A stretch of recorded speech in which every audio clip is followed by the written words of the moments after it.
Setiap manusia pernah berada di titik di mana pikirannya terasa penuh sesak. Terlalu banyak hal yang harus dipikirkan.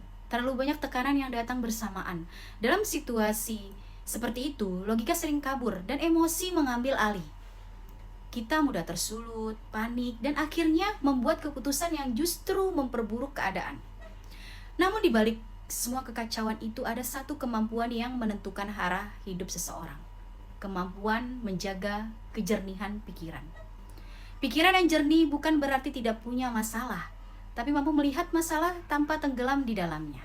Itulah kunci yang membedakan antara orang yang hancur oleh tekanan dan orang yang tumbuh karena tekanan.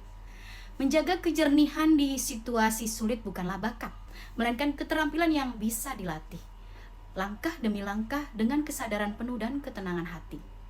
Pertama, tenangkan dulu emosi, baru pikirkan solusinya. Kebanyakan orang gagal menjaga kejernihan bukan karena kurang pintar, tapi karena terburu-buru bereaksi saat emosi sedang tinggi. Ketika marah, takut, atau panik, bagian otak yang bertanggung jawab untuk berpikir rasional sebenarnya sedang mati sementara. Maka langkah pertama bukan mencari solusi, tapi menenangkan diri terlebih dahulu. Ambil nafas panjang, beri jarak antara apa yang kamu rasakan dan apa yang kamu pikirkan. Jangan memaksa dirimu untuk langsung bertindak. Kadang diam 5 menit jauh lebih berguna daripada bicara 5 detik dalam keadaan emosi. Saat pikiranmu mulai tenang, perspektifmu pun akan berubah. Masalah yang tadinya terlihat seperti bencana besar, perlahan akan tampak lebih bisa diatur. Kedua, fokus pada hal yang bisa kamu kendalikan.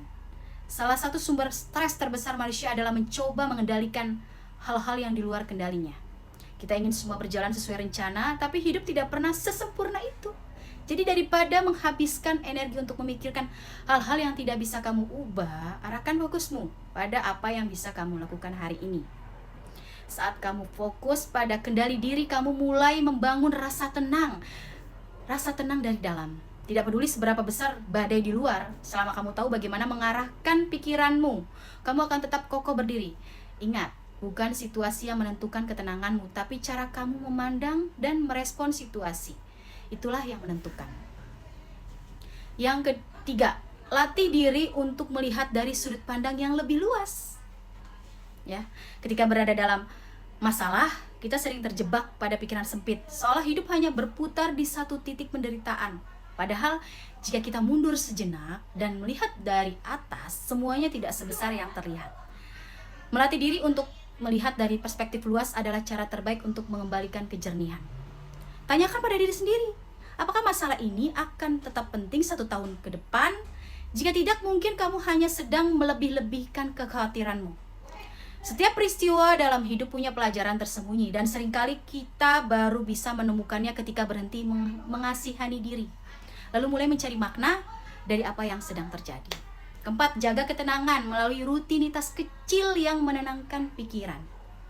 Ya, kejernihan pikiran tidak datang tiba-tiba. Ia adalah hasil dari kebiasaan. Mulailah dengan rutinitas kecil yang bisa menenangkan batinmu. Seperti berdoa, nulis jurnal, bermeditasi, berjalan tanpa ponsel, atau sekedar duduk dalam diam tanpa distraksi. Ketenangan itu seperti otot, semakin sering kamu melatihnya, semakin kuat kamu menguasainya.